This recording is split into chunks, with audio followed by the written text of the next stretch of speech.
With all of the drama going on in the gaming world, I got the random idea to finally take y'all back to a time when games were good. Back to the ripe year of 2011. Yes, 2011 in gaming. We got the revered Skyrim this year, Batman Arkham City, Gears of War 3, and even Call of Duty and Battlefield were still top-tier franchises. But out of all of them, Portal 2, in my belief, was set apart from all of the rest. And that's what we are here to talk about. When I was a kid in the early 2000s, honestly, the idea of a super invigorating puzzle game was a pretty baffling one to say the least. No offense to puzzle lovers. But in all seriousness, most of the time, puzzles are usually just implemented into games rather than have an entire game centered around them. Even for me growing up, the main puzzle game that anyone had ever even heard of was Tetris or maybe Snake if you had an old Nokia. And there's nothing wrong with that simplicity. Puzzles, by design, are supposed to be a relaxed mind game that take time to solve, but that's where Portal came in and really flipped the script on how a puzzle game can be. I was probably in like 6th grade when a friend of mine showed me the original trailer to the first Portal, and I honestly didn't even get to play it until the second one came out, but man, there was just something about this obscure puzzle game with a portal gun that seemed so damn fascinating to me. It felt like a game you just had to play, and for some reason, the cake was always a lie. Maybe it was just how the older internet worked, but there was this mystery about the games and the way Valve sort of advertised both games. Like, what even is Portal? Is it a first-person shooter game? An RPG? A platformer? What the heck's a companion cube? But I feel like once you get into the games, there's still just deeper and deeper mysteries within. Engine 4999999. What you heard was one of gaming's biggest mysteries still debated about to this day, and it's in the very beginning of the game. Is it really 9999999 days? Is it just a mistake from the broken computer? I've even asked myself the question, how long could it have been? Does stasis not even affect aging? You haven't even gotten into the game and it just feels jarring. The main menu music gives you chills. The first time I played this, I had no idea I was even the last Portal game's character at first. Everything to me felt like I was going in completely blind. Believe me when I'm telling you that, to me, this game had more suspense than some horror games I've played. I think one of the best parts about Portal 2 was the fact that you could play this game even if you've never played any other Valve title before as well. I personally played this before the first game, and even the first Ratman drawings you see kind of explaining the story for you, they just leave this unnerving and mysterious feeling still. I love admiring how amazing the art style and music is here in this segment. In fact, the entire game is just chock full of this stuff. In the first game, GLaDOS is there the entire time, right from the beginning, and personally, I just love this beginning segment with the automated system, as well as Wheatley's introduction here. It just gives you this sense of obscure comedic relief in such a creepy setting, which was there in the first game as well, but it's just a different way of approaching it, I feel like. GLaDOS, in general, is probably one of the most enigmatic characters in all of gaming. And honestly, I'm not sure if we can even call her a villain. Her reintroduction in my first time I encountered her, I was honestly pretty terrified of a giant supercomputer hell-bent on forcing me to test. And by this point, you're also probably starting to realize that Wheatley is the dumbest robot in existence. As a first-time player, at this point, you're not even aware of how diverse the story is about to get. Even if you've played the first title before, I think we all kind of believed GLaDOS was going to be the main villain, and that was it. Incredibly, the first half of this game isn't even everyone's favorite, as I believe mostly everyone prefers the second half. But in my opinion, I feel this game has no weak parts at all. The first half feels extremely reminiscent of the first game, even walking through old test chambers while GLaDOS makes snarky remarks and insults at you. The nuanced comedy itself, I believe, makes this game timeless, as I still use the Prometheus quote and test on your own recognizance lines from time to time.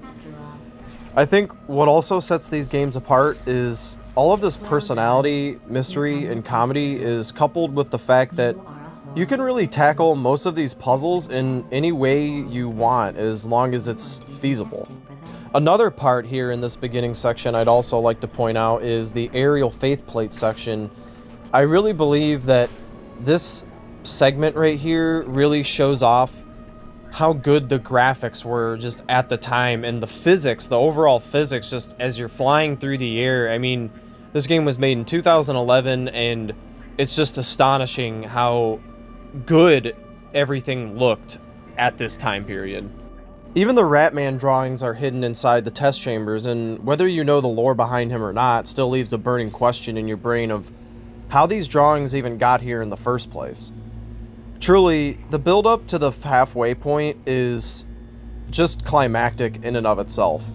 There really is never a time where their suspense isn't through the roof and you're just waiting to see what happens next.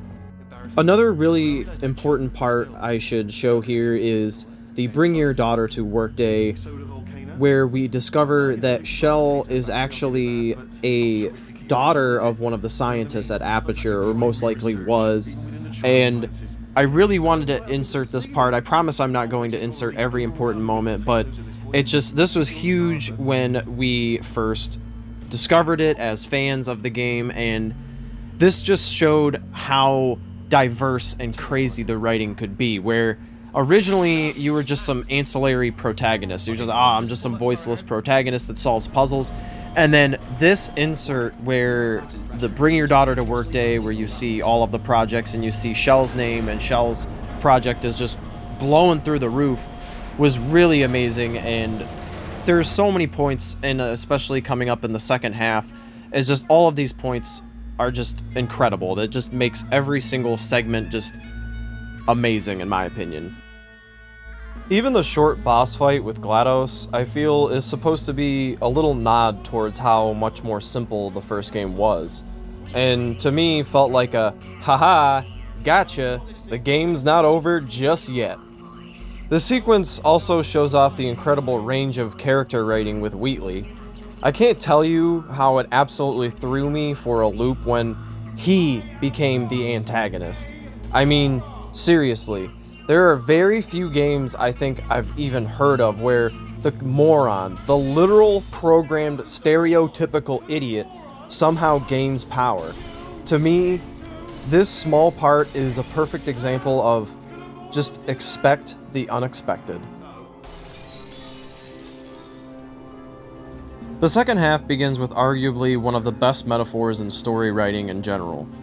In short, Prometheus was a Greek god cast down to the bowels of the earth as punishment for stealing fire from the gods, and giving it to humans in the form of technology, knowledge, and civilization, where he would stay for eternity, having his insides pecked out by birds each day.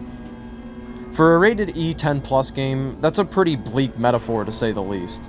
Also, for Fallout fans, we get a pretty neat vault door opening sequence deep in the catacombs of Aperture. I think what really sets this segment and the rest of the game apart from the first half is probably how staggering it is to realize just how big and how long Aperture has even been around. It really makes you wonder just how many secrets this place really hides. I'm sure everyone's noticed, but I love the little detail of all the years being displayed before each segment or test area. And even the scenery shows that off by the advancement in technology as you urge your way upward. I'm sure it also probably goes without saying that Cave Johnson really makes this half bring the entire game and story together. Cave is a pretty interesting character in general, as, in all technicality, he's not even really a tangible character in the game at all. He's just a voice recording you hear and some pictures you see on the wall that give you the information that he was clearly the founder and creator of Aperture. But man, the genius voice casting of J.K. Simmons and the simple implication in the beginning that all of this was founded off the idea of shower curtains is crazy enough to draw you into a character that you can't even meet. Unfortunately, as much as I love Cave and all of his quotes, I won't be showing every single one to save for time. Another mastercraft in writing, I believe, is the Half-Life tie-in down in Old Aperture, and is a huge factor in why people just want more of these games, and these kinds of stories, I believe. I'm sure if you haven't even played Portal, you've heard of the Borealis ship, or super weapon more correctly. The short backstory of the Borealis actually starts in Half-Life 2, where Aperture Science is directly referenced, and it's explained that in an attempt to defeat Black Mesa in Prophets, they began development of the Borealis superweapon. I'm not 100%, but I believe it's theorized that the Borealis somehow vanished between the events of Half-Life 1 and Portal 1, and somehow reappeared during the events of Half-Life 2. And it's still kind of unclear how this massive ship and half of its dry dock was teleported to this area in time. Also, please don't hate me, but I have never actually completed the Half-Life series before, but this little bit of lore has always fascinated me. The main reason I even come back to this game all of the time is because the second half just sits in my brain. Also, this part with the lemons.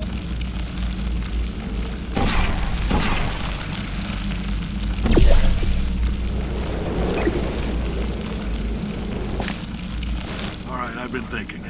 When life gives you lemons, don't make lemonade. Yeah. Make life take the lemons back. Yeah. Get mad! Yeah. I don't want your damn lemons! What am I supposed to do with these? Yeah, take the lemons. Demand to see life's manager. Yeah. Make life rue the day it thought it could give Cave Johnson lemons. Do you know who I am? I'm the man who's gonna burn your house down with the lemon. Oh, I like this guy. I'm gonna get my engineers to invent a combustible lemon that burns your house down. Burn his house down.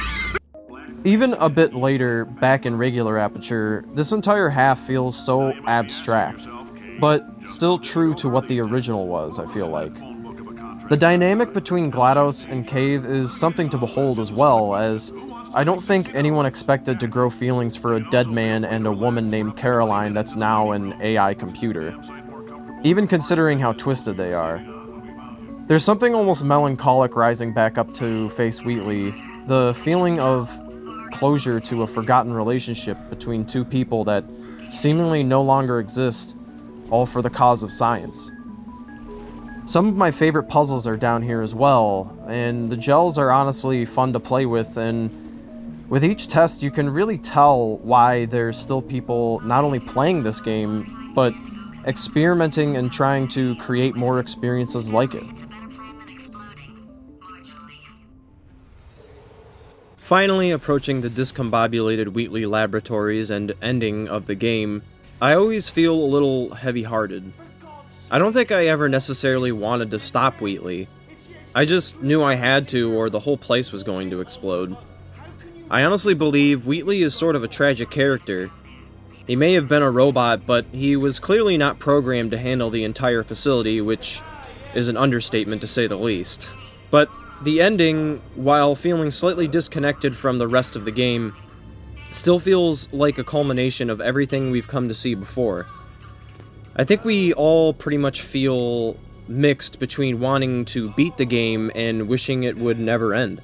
The puzzles in this end section, the first time I went through this as well, seemed a little more difficult than they are now, but that's also probably contributed to the fact that I've beaten this game numerous times. And although different from the first game, the build-up to the final confrontation still feels pretty reminiscent of the ending of Portal 1, while still feeling new and fresh. You also can't help but notice the clear flex Valve was putting on here in the physics and graphics department, and I truly believe AAA game companies wished their games looked and played as good as this 13 years later. I mean, just look at how cool that propulsion gel looks inside the excursion funnels. I truly believe this final boss fight and lead up to it is also one of the most epic ending sequences of all time. The entire game is just full of twists and turns, and this is a perfect example of that. Even knowing Wheatley is about to spring a trap on you, he still got me initially, and it's still kind of funny to me. It's also impressive how, essentially, the same boss fight they used in the first game somehow feels different.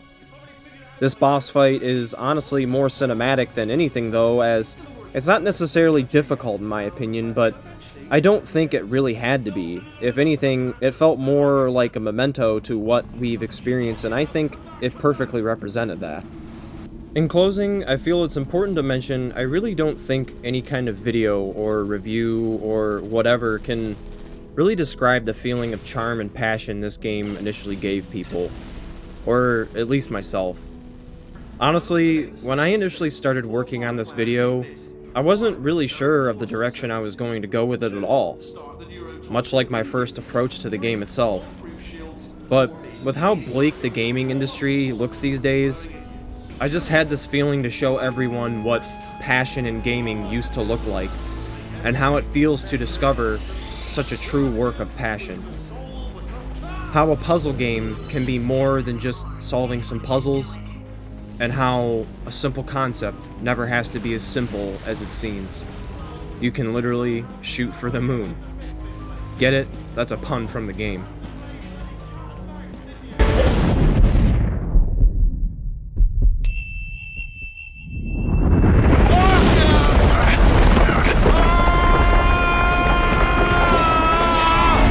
Space!